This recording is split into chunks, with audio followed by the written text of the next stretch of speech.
A black man's case was opened illegally by the police, but what they stumbled upon was far worse than anything they could have imagined. Papers that would destroy their careers. This wasn't just a case. It was a game changer. It was just another typical day at the precinct, the air thick with the usual tension that hung in the halls, like an unspoken agreement. Officer Samuels walked into the office, his badge gleaming under the fluorescent lights, a perfect picture of authority. On the surface, he was the ideal cop, well respected, with years of experience. But if you looked closer, you'd see something different. His eyes betrayed a weariness, the kind that comes from knowing that in this line of work, things often aren't what they seem. Yet, on this day, he was about to step into something far more dangerous than a typical police case. At the far end of the precinct sat Officer Johnson, a young black man who had recently joined the force. Johnson's uniform was immaculate, his stance rigid, but there was an air about him, a quiet confidence that few officers could ever replicate. Some called it arrogance, others chalked it up to inexperience. But there was no denying that Johnson had a reputation. He was known for his sharp mind and his ability to get under people's skin without saying a word. But Johnson's position in the precinct was precarious at best. He was the outsider, the one no one expected to make an impact. The others, older, more seasoned, looked at him as a pawn in their game. His black skin in this predominantly white environment made him the target of subtle disdain. His every move was scrutinized, but the reality was, they didn't really see him. Not yet, at least. The department itself was a microcosm of the very issues they swore to eradicate.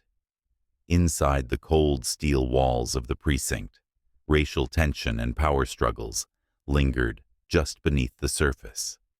The officers, despite their badges and uniforms, were still human, shaped by biases they tried to hide. Some were good people, dedicated to their jobs, but others were just waiting for a reason to cut down anyone who threatened the established order. It was on this day, amidst the usual chatter and paperwork, that things began to change. The case that Johnson had been handed was routine. At least it seemed like it. A simple investigation into a black man who had allegedly been involved in a robbery. Nothing out of the ordinary, just another file waiting to be processed, another name on a long list. But there was something odd about it. As Officer Samuels sat down to review the file, something didn't feel right. The case seemed too clean, too simple.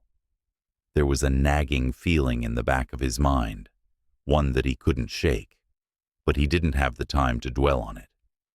It was at that very moment, as the officers pored over the details of the case, that something caught Samuel's eye.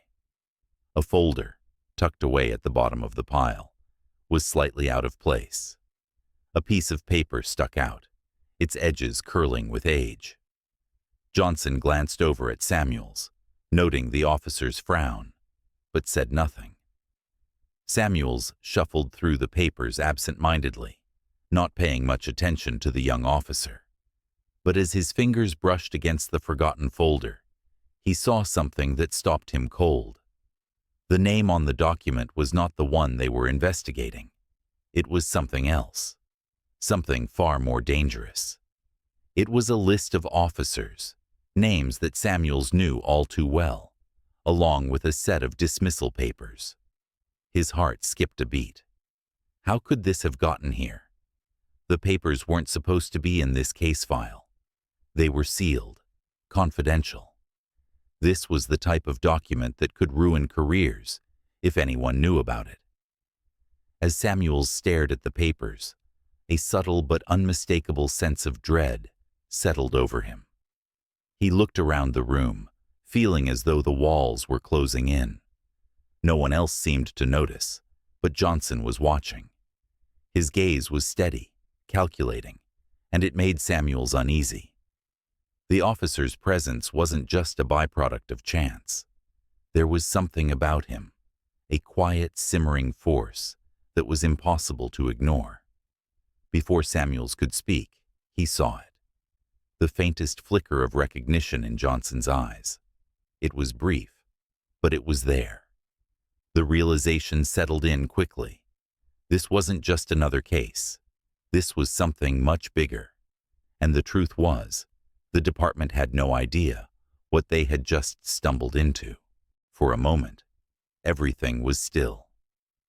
The precinct, usually alive with movement, with the sharp clatter of keyboards and the steady murmur of officers trading reports, suddenly felt suffocatingly quiet. Samuels could feel the weight of the paper in his hands, heavier than it had any right to be. He swallowed, his throat dry, eyes scanning the names printed on the page. These weren't just any officers. These were the same men who sat in this very room, drinking coffee, cracking jokes, believing themselves untouchable, and their names were on a list that could end their careers. His pulse quickened. Dismissal papers. But how? Why were they here? And more importantly, who put them in this file? Johnson leaned back in his chair, arms crossed, watching Samuels with the kind of patience that unnerved him. The young officer hadn't said a word, but there was something in his expression, a quiet knowledge, a waiting game. Samuels couldn't tell if it was amusement or something else, something sharper. "Something wrong, Samuels?" came a voice from across the room. It was Dawson, one of the department's senior officers, a man who prided himself on keeping things under control. His tone was casual, but his eyes were watchful, calculating. Samuels hesitated, but just for a second. Then, with the ease of a man who had spent years hiding the truth, he flipped the paper over, pressing it against the stack of case files, like it was nothing. "Nah, just a typo in the report," he muttered, sliding the document out of sight. His fingers curled slightly against the edges. The paper felt like it was burning into his skin. But Johnson was still watching, and Samuels hated that it made him nervous. That should have been the end of it. He should have shut the file, closed the case, and walked away. But something about those names, about that list, made his gut twist. Because if those were dismissal papers, it meant an investigation was already in motion. Someone was coming for them. And if that someone had already started planting evidence, it meant they were running out of time. Then, the worst possible thing happened. Dawson stood, stretching, cracking his neck like he had all the time in the world. "Well, since you've got it handled, let's take a real look at what's in this case, huh?" He reached across the desk, fingers grasping at the folder. Samuel's body moved before his brain could stop it. His hand shot out, gripping the file, pulling it back toward him, just a little too fast, a little too forcefully.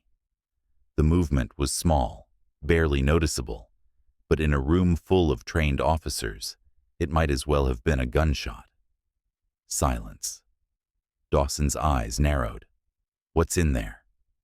His voice was still calm, but the edge had sharpened. Samuels forced a chuckle, shaking his head.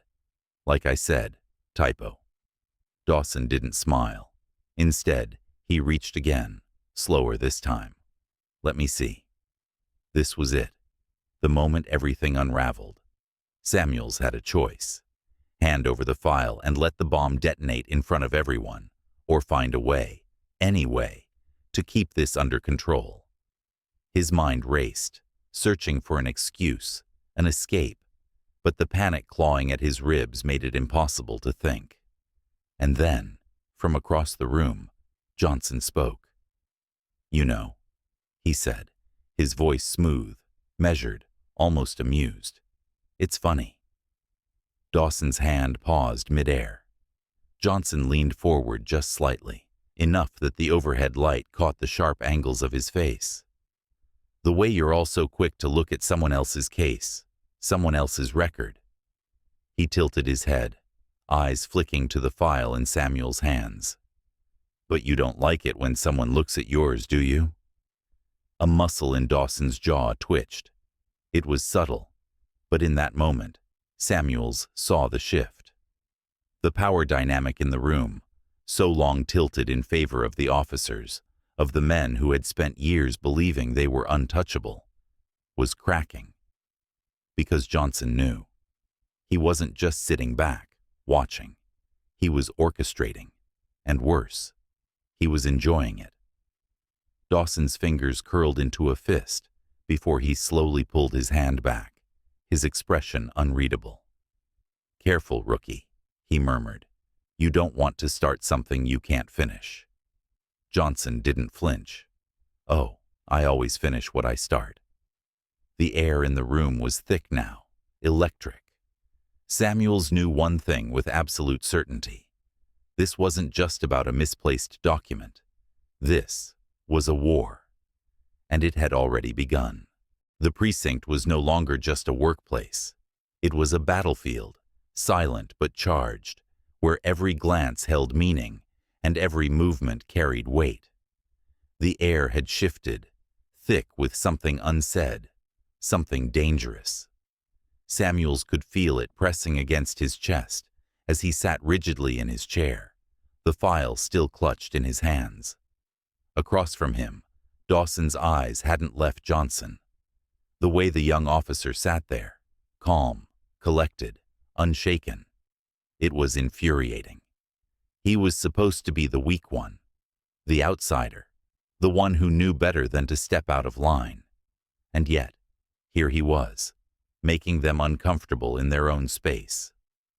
Dawson forced a smirk, leaning back in his chair, as if none of this mattered. "You sure got a lot to say for someone who's only been here a couple of months." His voice was light, teasing, but the threat underneath it was unmistakable. Johnson didn't blink. "And you've got a lot to hide for someone who's been here for years." Silence. A few of the other officers looked up from their desks, sensing the tension, but no one spoke. No one intervened. That was the way it always was. Unless it was their problem, they weren't going to get involved. The unspoken rule of the precinct, loyalty was everything, until it wasn't. Dawson's smirk faded. He pushed himself up from his chair and moved slowly toward Johnson's desk, the air crackling with barely restrained aggression. Samuels swallowed hard, knowing exactly what was about to happen, but powerless to stop it. "You think you're smart, don't you?" Dawson muttered, his voice just low enough that only Johnson could hear. Johnson tilted his head, eyes never leaving Dawson's. "I don't think. I know." Dawson's fingers twitched. He wanted to hit him. Samuels could see it in the way his shoulders tensed, in the way his breathing had changed. But he wouldn't. Not yet. There were too many eyes in the room. Too many witnesses. So instead, he did something worse. He reached down and grabbed Johnson's file, the original case, the one they were supposed to be working on, and flipped it open. "Since you're so interested in what's in other people's files, let's see what's in yours." Johnson's expression didn't change, but something in his jaw tightened. Just for a second. Barely noticeable. But Dawson saw it, and he smiled. Samuels watched helplessly as Dawson turned the pages, his amusement growing. Background check. Decent academy scores. "Oh, look at this," he drawled, tapping a section with his finger. "Daddy left when you were 5. Mom worked 3 jobs. Classic." He looked up, feigning sympathy.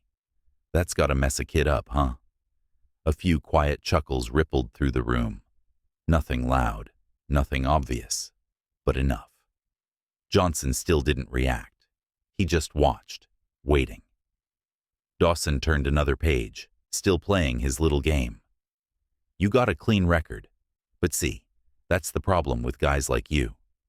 He leaned in, voice low, smug. "You think if you play by the rules, they'll treat you like one of us." Johnson finally moved, slowly, deliberately. He stood, placing his hands flat on the desk, meeting Dawson's gaze head-on. "And you think," he murmured, "that just because you wear that badge, you can do whatever the hell you want?" Dawson's smirk twitched, just slightly. Samuels held his breath.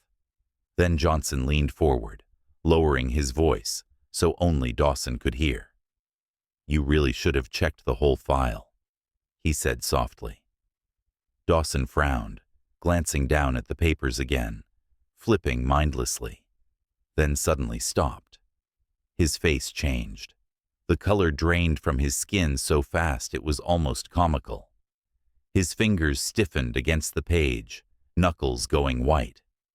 He opened his mouth, then closed it again. And just like that, the power in the room shifted. Because Dawson had just found what Johnson wanted him to find. The dismissal papers. The ones Samuels had hidden. The ones Dawson should have never seen. But Johnson had known. He had known this whole time.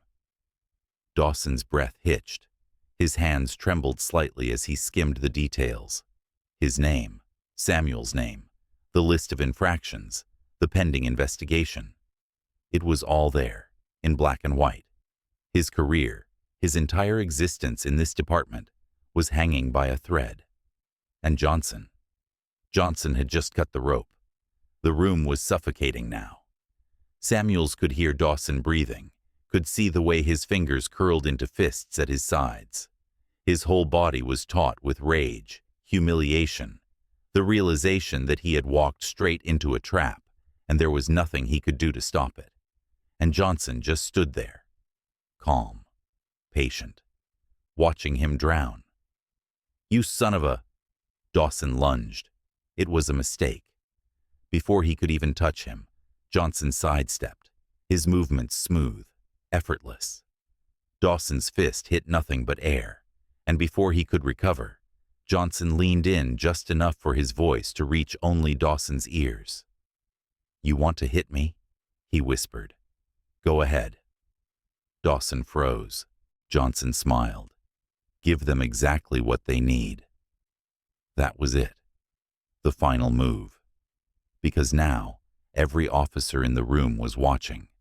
And if Dawson lost control now, if he laid a hand on Johnson in front of everyone, there would be no covering it up. Dawson knew it, and Johnson knew he knew it. So he did nothing. He stood there, fists clenched, chest heaving, his entire world crumbling around him. Johnson straightened his tie, giving him one last, slow glance.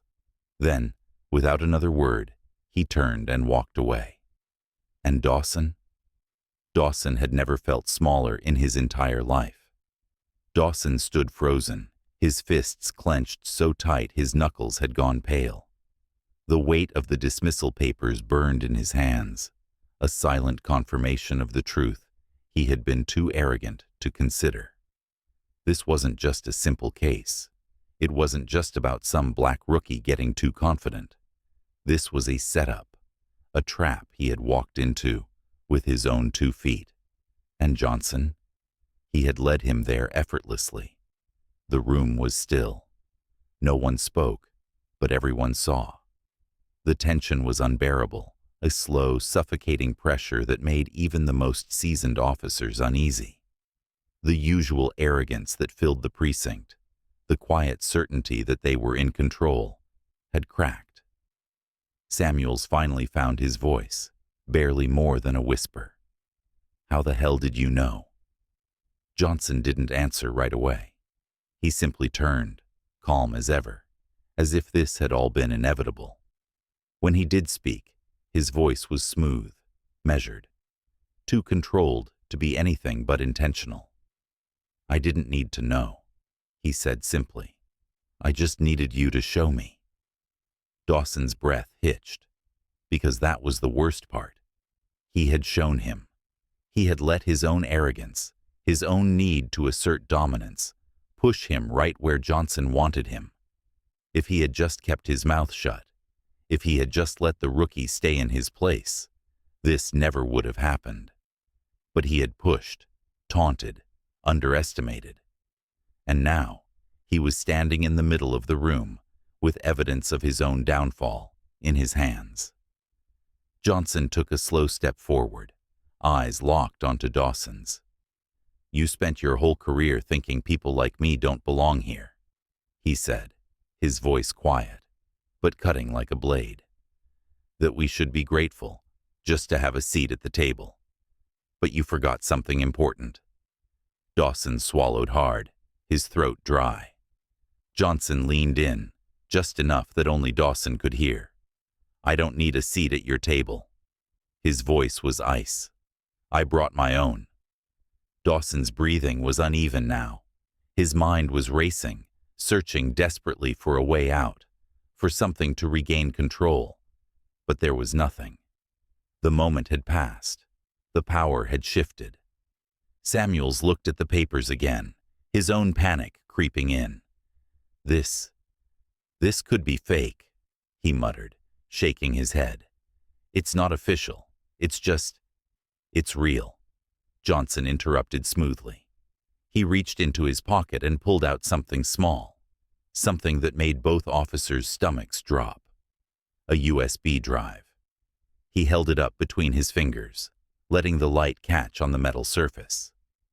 "The files are already in the system," he continued. "The investigation is active. And this?" He rolled the USB between his fingers. "This is just a little insurance. You know, in case anyone gets any ideas about covering things up." Dawson felt sick. They were finished. Not just him. Samuels. 2 others whose names were on that list. Maybe more. It was over. And Johnson knew it. But he wasn't done yet. He looked past them, toward the rest of the precinct. The other officers who had sat silent, who had laughed when Dawson taunted him, who had let this play out without ever stepping in. He let his gaze sweep over them, slow and deliberate. "I wonder," he mused, "how many of you knew?" No one answered. No one dared. Johnson exhaled, shaking his head slightly, almost as if he were disappointed. "That's the problem with power," he said, more to himself than to them. "People forget it doesn't belong to them forever." And then, as if this were just another ordinary day, he turned and walked away. But the damage had already been done. Dawson and Samuels stood there, the weight of their careers, their reputations, pressing down on them like a collapsing building. They had spent years believing they were untouchable, that the rules didn't apply to them. But today, they had learned the truth. And the worst part? There was nothing they could do to stop it. The precinct was eerily quiet. The usual hum of conversation, the distant ringing of phones, the clicking of keyboards, all of it had faded into an uneasy silence. Dawson stood rigid, his breathing shallow, his mind still struggling to process what had just happened. Samuels wasn't any better. His hands trembled as he clutched the dismissal papers, as if somehow holding on to them would stop the inevitable. But nothing could stop what was coming. Johnson had left the room, but his presence still lingered. The power shift was irreversible, and now, for the first time in his career, Dawson felt small. Across the room, the other officers exchanged glances, some pretending to focus on their work, others openly watching the 2 men unravel. None of them spoke. None of them offered help, because in this game, no one wanted to be on the losing side. A door creaked open. Footsteps echoed against the tile floor. Chief Reynolds. The moment Dawson saw him, his stomach dropped. The chief's expression was unreadable, but the tension in his jaw said everything. He knew. The papers, the USB, the investigation. It was over. Reynolds didn't waste time. He extended his hand, palm up. Badge. Gun. Dawson didn't move. His mind screamed for a way out, a loophole, an excuse, anything. But there was nothing. Slowly, his fingers moved to his belt, unhooking the badge that had once given him power. Now, it felt like a weight around his neck. He placed it in the chief's hand, followed by his gun. Samuels did the same, his face pale. The silence was deafening. Reynolds gave them one last look, then turned to the room, his voice cutting through the tension like a blade. This department doesn't protect corruption. If anyone else has something to confess, now's the time. No one spoke, but they all understood. Johnson had done more than just expose them. He had changed everything. As Dawson and Samuels were escorted out of the precinct, their footsteps felt heavier than ever before. The doors that had once swung open for them with ease now felt like barriers, marking the end of the authority they had abused for so long. There was no grand exit, no parting words, just silence. The weight of their downfall spoke louder than any justification they could have given. Johnson watched from his desk, not with satisfaction, not with gloating, just quiet understanding. He had never needed revenge. He didn't need to raise his voice, throw a punch, or demand respect. The truth had done all the work for him. And now, as the precinct adjusted to its new reality, the message was clear. Power is never permanent. Those who think they can manipulate the system forever eventually find themselves at its mercy. Johnson exhaled, pushing back from his desk. He wasn't here to change the world, but today he had changed something, and sometimes that was enough. He stood, grabbed his jacket, and walked out of the precinct, just another officer finishing another shift. But the echoes of his actions would remain long after he was gone. Because in the end, justice doesn't always come with flashing lights and sirens. Sometimes it comes in silence, in patience, in knowing when to wait and when to strike. What do you think? Should corrupt officers face harsher consequences, or is this kind of exposure enough? Let me know in the comments. And if you want more stories like this, make sure to subscribe, because sometimes the truth is stranger than fiction.